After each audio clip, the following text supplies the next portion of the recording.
नमस्कार, जय श्री कृष्ण। आज हम आपको दशा माता की व्रत कथा 2 सुनाएंगे।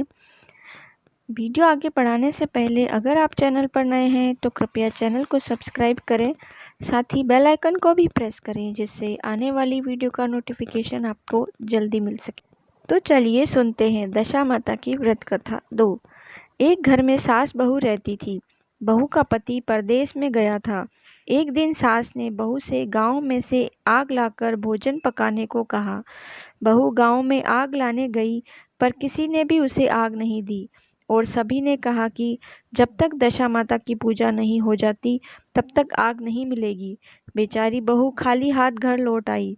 उसने सास को बताया कि गांव भर में आज दशा माता की पूजा है, इसलिए कोई आग नहीं दे रहा है। शाम हो जाने पर सास आग लेने गांव में गई तो स्त्रियों ने उसे आराम से बिठाया और कहा कि सुबह तुम्हारी बहू आग लेने आई थी, परंतु हमारे यहाँ पूजा नहीं हुई थी, इसलिए आग नहीं दे पाए।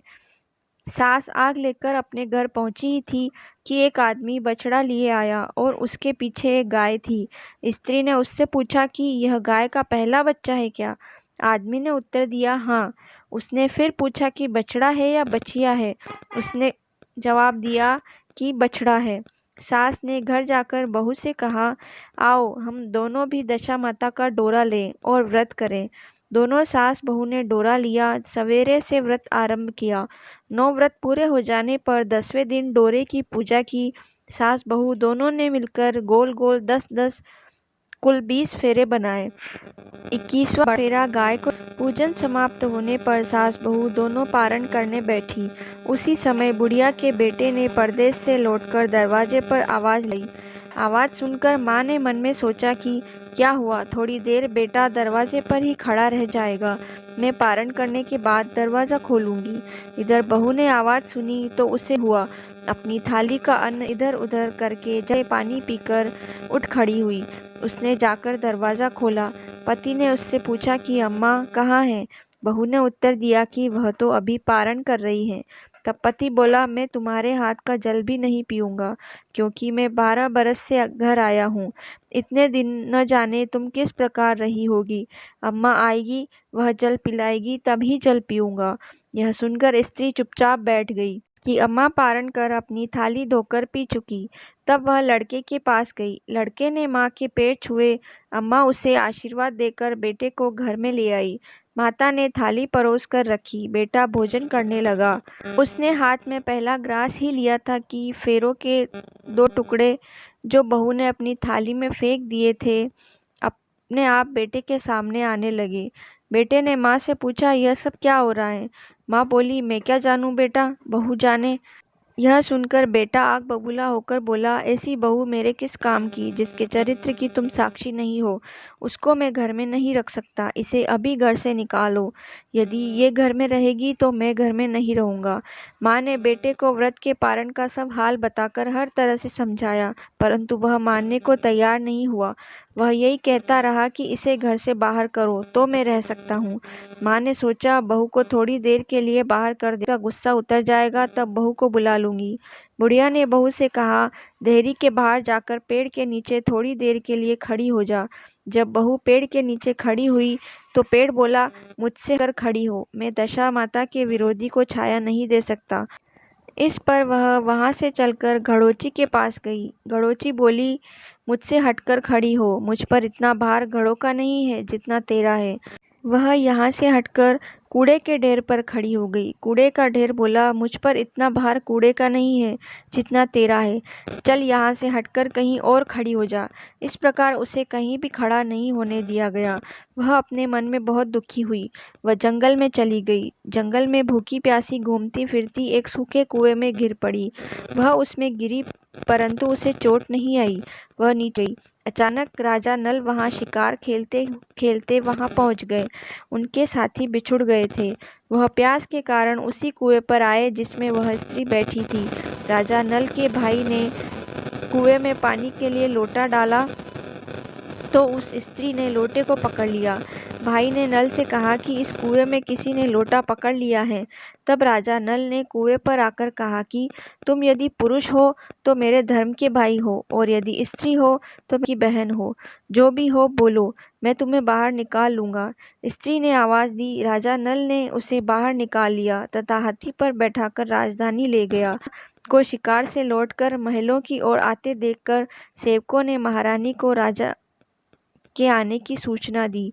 सेवकों ने एक स्त्री को हाथी पर बैठा देखकर रानी को बताया कि महाराजा एक नई रानी भी साथ ला रहे हैं। यह जानकर रानी बड़ी दुखी हुई। इतने में महाराजा भी वहां आ पहुंचे। रानी ने हाथ जोड़कर विनती की, महाराज, मुझसे ऐसी क्या गलती हो गई जो मेरे रहते आपने दूसरा विवाह कर लिया। राजा नल ने हंसकर उत्तर दिया, वह तुम्हारी सौत नहीं ननंद है, मेरी धर्म की बहन है। तुम्हें उसके साथ अपनी सगी ननद की तरह बर्ताव करना चाहिए। यह सुनते ही महारानी का मुख प्रसन्नता से कमल की भांति खिल उठा। वह बोली, अब तक मैं ननद का सुख नहीं जानती थी। अच्छा हुआ जो भाग्य से मुझे ननद भी मिल गई। राजा ने उसका नाम मुँह बोली बहन रखा और उसके लिए अलग महल बनवाया। उसके दिन अब सुखपूर्वक बीतने लगे। एक दिन राजा की घोड़ी का बच्चा हुआ तो राजमहल की स्त्रियां बधाई गीत गाने लगी। मुँह बोली बहन ने अपनी दासियों से कहा कि बाहर जाकर पता करो कि किस बात की बधाई गाई जा रही है। दासियों ने बताया, महाराजा की घोड़ी ने अच्छी घड़ी में एक उत्तम बछड़े को जन्म दिया है, उसकी बधाई गाई जा रही है। मुँह बोली बहन ने पूछा, क्या घोड़ी ने पहली बार जन्म दिया है? दासियों ने उत्तर दिया, हाँ। तब मुँह बोली बहन ने महारानी के पास जाकर कहा, आओ भाभी रानी, हम तुम दोनों दशा माता का डोरा लें। रानी ने पूछा, डोरा क्या चीज़ है, मुझे समझाओ।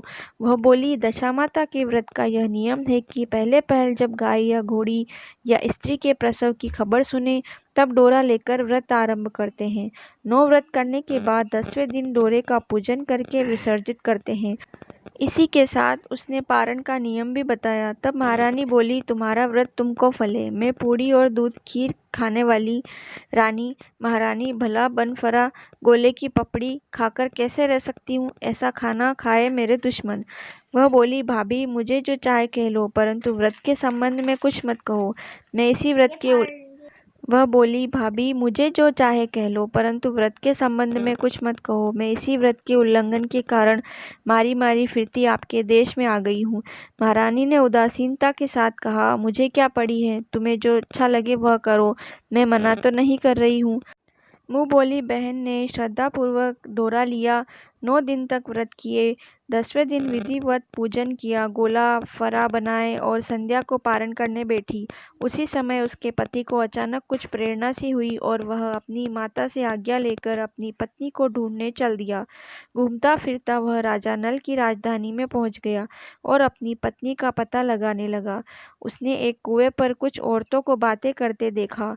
एक कह रही थी कि राजा की मुँह बोली बहन बहुत ही सुंदर स्त्री है, आजकल उसी का किया हुआ सब कुछ होता है। दूसरी स्त्री बोली, वह सुंदर होने के साथ साथ धर्मात्मा भी है।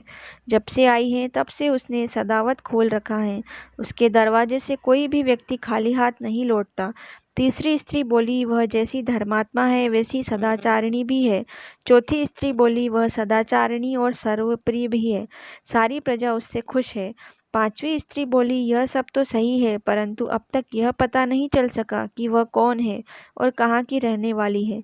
उन औरतों की बातें सुनकर वह साधु के वेश में राजा नल की मुँह बोली बहन के महल के द्वार पर जा पहुंचा। वहां उसने भिक्षा के लिए आवाज लगाई तो द्वारपाल उसे भिक्षा देने लगा। उसने द्वारपाल के हाथों से भिक्षा लेने से मना कर दिया और बोला, भिक्षा देने वाली स्वामिनी के हाथ से ही भिक्षा ग्रहण करूंगा, नहीं तो अपने रास्ते चला। तब द्वारपाल ने उससे कहा, इस समय वह दशामाता का व्रत करके पारण कर रही है, पारण समाप्त होने के बाद ही वह तुमको भिक्षा दे सकती है, तब तक तुम इंतजार करो। वह चुपचाप बैठकर इंतजार करने लगा। पारण कर लेने के बाद वह मुँह बोली मोती लेकर आई, परंतु सामने अपने पति को पल्ला फैलाए देखकर वह मुस्कुराती हुई लौट गई। दोनों ने एक दूसरे की पहचान कर ली। महारानी ने मुंह बोली ननद को मुस्कुराते देखकर कहा, जब से तुम आई हो आज तक मैंने मुस्कुराते नहीं देखा। आज इस साधु को देखकर हंसने का क्या कारण है? मुंह बोली बहन ने उत्तर दिया कि वह साधु हमारे घर का है। रानी ने पूछा, तब वह ऐसे क्यों आया है?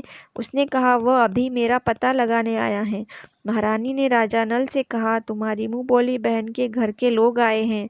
राजा ने कहा, उनसे कह दो कि अभी यहाँ से जाकर वहाँ से हमारी हैसियत से आए, तब मैं बहन की विदाई करूँगा। राजा नल की मुंह बोली बहन का पति घर जाकर अपनी माँ से बोला, तुम्हारी बहू राजा नल के यहाँ उसकी बहन बनकर रह रही है। वह रोज सदाव्रत करती है और नियम धर्म से दिन बिताती है। तब उसकी माता ने उसे आज्ञा दी कि बहू को ले आओ। वह डोली, पीनस, बाजे गाजे, कहार आदि के साथ यथाचित सज धज कर राजा नल की राजधानी को चल दिया। राजा ने उसका यथोचित आदर सत्कार किया और कुछ दिन मेहमानी में रखकर विधि पूर्वक बहन की विदाई की। जब वह महल के बाहर निकल चलने लगी तो महल भी उसके पीछे पीछे चलने लगा। तब महारानी बोली, ननद जी तुम चली और मेरा महल भी ले चली। जरा पीछे मुड़कर तो देखती जाओ। जो ही उसने पीछे मुड़कर देखा तो राजा का संपूर्ण राजसी वैभव अचानक लुप्त हो गया। राजा की मुंह बोली बहन तो अपने पति के साथ आनंद से रहने लगी, परंतु राजा नल व रानी का यह हाल हो गया कि वे दोनों कमरी कतरी ओढ़े फिरने लगे। उनके भोजनालय में पत्ते खड़खड़ाने लगे। राजा नल ने रानी से कहा, अब हमें यहाँ से कहीं दूसरी जगह चले जाना चाहिए। रानी पतिव्रता स्त्री थी, उसने राजा की आज्ञा मान ली। चलते चलते वे एक गांव के पास पहुंचे। वहां पर बेरी के पेड़ पर बेर लगे हुए थे। राजा रानी दोनों भूखे थे। उन्होंने बेरों को उठाया तो बेर लोहे के हो गए। इस प्रकार राजा रानी जिस वस्तु को भी हाथ लगाते वह कंकड़ पत्थर में बदल जाती। इतने में भी राजा रानी आगे बढ़ते गए। रास्ते में उन्हें एक व्यापारी मिला। व्यापारी ने राजा रानी को पहचान लिया। उसने राजा रानी के भोजन के लिए सेर भर आटा दिया। वे आटा लेकर नदी के किनारे गए। वहां रानी भोजन बनाने लगी और राजा नल स्नान करने चले गए। उस नदी में मछुआरे मछलियां पकड़ रहे थे। मछुआरों ने राजा को 4 मछलियां दी। रानी ने मछलियां भूनकर रोटियां बना ली। राजा नल भोजन करने बैठे तो रोटियां ईंट में परिवर्तित हो गई और मछलियां उछलकर नदी में चली गई। वहां से चलकर राजा रानी अपनी मुंह बोली बहन के यहाँ गए। बहन को जब पता चला कि भाई भाभी आए हैं तो उसने सेवकों से पूछा, कैसे आए हैं? सेवकों ने कहा कि भिखारियों के हाल में आए हैं। यह सुनकर उसे बड़ी लज्जा आई। उसने राजा रानी को एक कुम्हार के यहाँ ठहरा दिया। शाम को थाल सजाकर बहन स्वयं भाभी से मिलने कुम्हार के घर गई। उसने भाभी के सामने थाल रखा तो भाभी ने कहा कि इस थाल में जो कुछ भी है उसे कुम्हार के चक्के के नीचे रख दो और चली जाओ। ननंद थाल का सामान चक्के के नीचे रखकर चली गई। थोड़ी देर में राजा ने आकर रानी से पूछा, कहो बहन आई थी, क्या लाई? रानी ने कहा, आई तो थी पर जो कुछ लाई थी मैंने इस चक्के के नीचे रखवा दिया है। राजा ने वहां देखा तो कंकड़ पत्थरों के सिवा कुछ भी नहीं था। राजा को समझी कि यह सब बुरी दशा के कारण है। भला वह मेरे लिए कंकड़ पत्थर क्यों लाएगी? अब राजा वहां से चलकर अपने मित्र के घर गए। मित्र को लोगों से पता चला तो उसने उनसे पूछा, कैसे आना हुआ? उन्होंने उत्तर दिया, भिखारियों के हाल में आए हैं। मित्र ने दुखी होकर कहा, कोई बात नहीं, जैसे आए हैं वैसे अच्छे आए हैं। आखिर मित्र हैं, उन्हें महलों में ले जाओ। मित्र ने उन दोनों का स्वागत किया, स्वादिष्ट भोजन कराया, एक कमरे में उनके लिए पलंग बिछवा दिए। उसी कमरे में एक खूंटी पर नौलखा हार टंगा था। आधी रात के समय राजा तो सो गए परंतु रानी जाग रही थी। रानी ने देखा कि हार वाली खूंटी के पास दीवार में एक मोर का चित्र बना हुआ है। मोर धीरे धीरे हार को निगल रहा है। रानी ने राजा को जगाकर वह दृश्य दिखाया। राजा ने सोचा, यहाँ से चुपचाप भाग चलना चाहिए, नहीं तो सवेरे चोरी का कलंक लगेगा। तब वह मित्र को क्या मुख दिखाएंगे? बेचारे राजा और रानी रात में ही उठकर जंगल की तरफ चले गए। दोनों चलते चलते एक दूसरे राजा की राजधानी में पहुंच गए। वहां अतिथि और भिक्षुओं को सदावर्त दिया जाता था। वे दोनों भी सदावर्त लेने गए, परंतु उस समय सदावर्त बंद हो चुका था।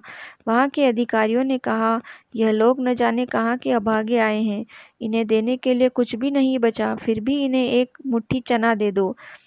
उन्होंने इस प्रकार से अनादर और कड़वी बातें सहित दाना लेना अस्वीकार कर दिया। वे दानाध्यक्ष की निंदा करते हुए बोले कि ऐसी कंजूसी है तो सदावर्त देने का नाम ही क्यों करता है। दानाध्यक्ष बोला, यह तो बड़ा घमंडी भिक्षुक लगता है, भीख भी मांगता है और गाली भी देता है, इनको हवालात में डाल दो।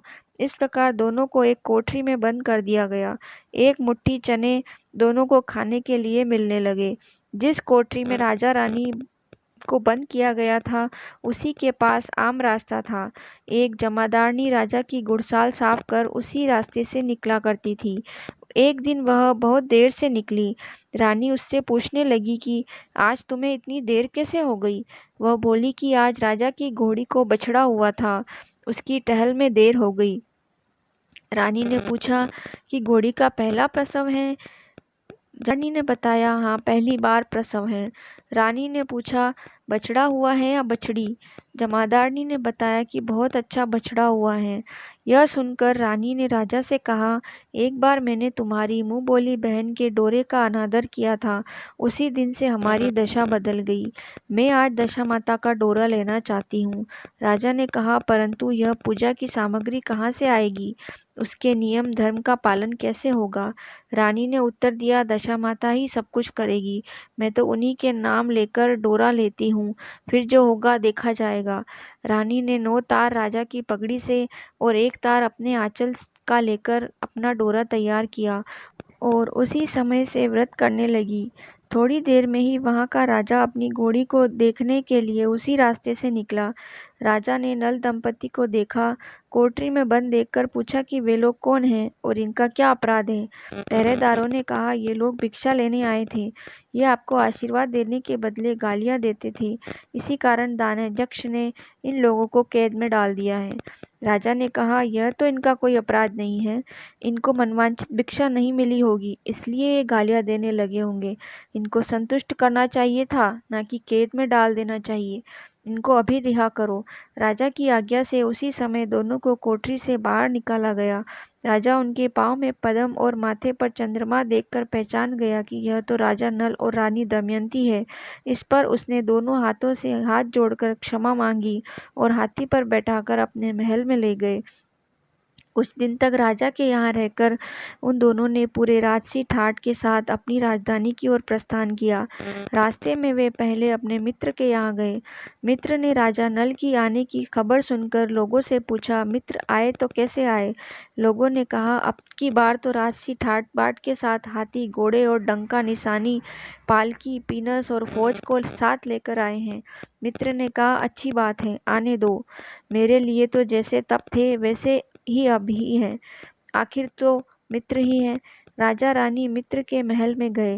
मित्र ने उनको आदर सत्कार के साथ उसी स्थान पर ठहराया जिस स्थान पर पहले ठहराया था। आधी रात के समय जब राजा सो रहे थे और रानी पैर दबा रही थी, तब रानी ने देखा कि मोर का चित्र जो पहले हार को निगल गया था, उसे उगल रहा है। रानी ने राजा को जगाकर यह दृश्य दिखाया। राजा नल ने अपने मित्र को बुलाकर यह दिखाया। मित्र बोला कि मैंने तो तब भी तुमको चोर नहीं समझा था और न ही अब समझता हूँ। यह दृश्य तुम्हारी बुरी दशा का फल है। अब निश्चित रहिए, मेरे मन में कोई मेल नहीं है। मित्र के यहाँ से चलकर राजा रानी अपनी मुँह बोली बहन के यहाँ गए। उसने सुना राजा भैया आ रहे हैं, तो उसने लोगों से पूछा, कैसे आ रहे हैं। लोगों ने कहा, जिस प्रकार राजा का आना चाहिए वैसे ही आ रहे हैं। उसने कहा कि उनको मेरे महल में ले आओ। तब राजा नल का हाथी बहन के महल की ओर बढ़ा। तब रानी ने कहा, आप अपनी बहन के घर जाइए, मैं तो उसी कुमार के घर रहूंगी।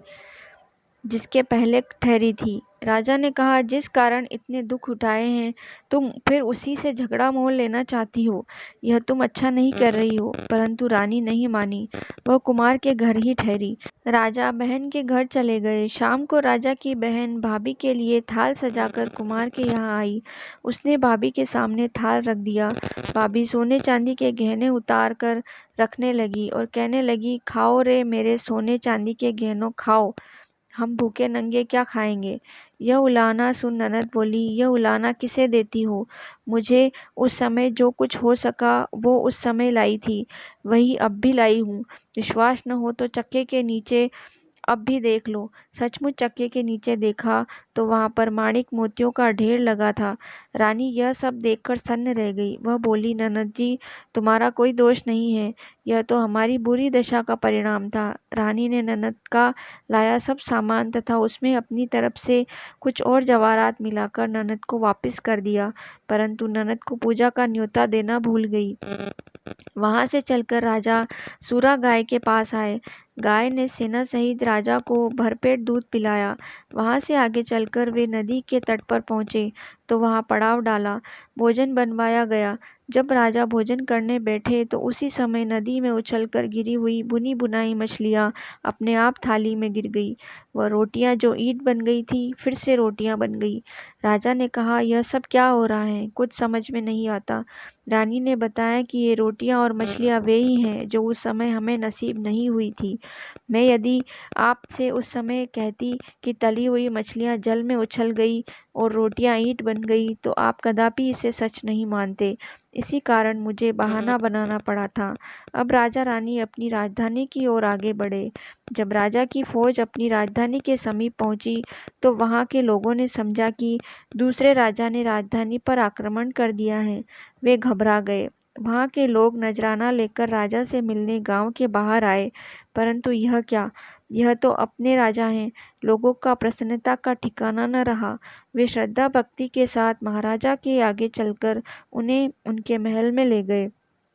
राजा रानी ने महल में प्रवेश किया। रानी ने तुरंत दशा माता की पूजा का प्रबंध किया। उसने उस पूजा में नगर की सब सौभाग्यवती स्त्रियों को बुलाया। भगवती के भोग के लिए सब प्रकार के पकवान बनाए गए। आटे की 10 बत्तियां, 10 शक्कर की गुजिया और 10-10 अठाइयाँ सुहागिनों के आंचल में डाली। सुहागिनों का श्रृंगार करके दशा माता की पूजा आरंभ हुई। कलश स्थापित करके दीपक को जलाया गया, परंतु उसकी बत्ती नहीं जली।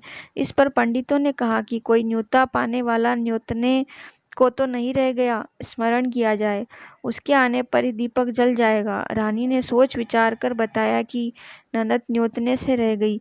पंडितों ने कहा कि उसे फौरन बुलाया जाए। राजा ने अपनी द्रुतगामी रथ भेजकर अपनी मुंह बोली बहन को बुलवाया। उसके आते ही कलश का माणिक दीपक प्रज्वलित हो गया। बड़ी धूमधाम से पूजा की गई। अंत में सुहागिनों को भोजन कराकर विदा किया गया। उसी समय राजा ने राज्य में आज्ञा जारी कर दी कि मेरी प्रजा के लोग दशा माता का व्रत किया करें। भगवती माता ने जिस प्रकार राजा नल दमयंती के दिन फेरे, उसी प्रकार सबके दिन फेरे। जय हो दशा माता की। यह थी दशा माता की व्रत कथा 2। चैनल को सब्सक्राइब करना ना भूलें। राधे राधे।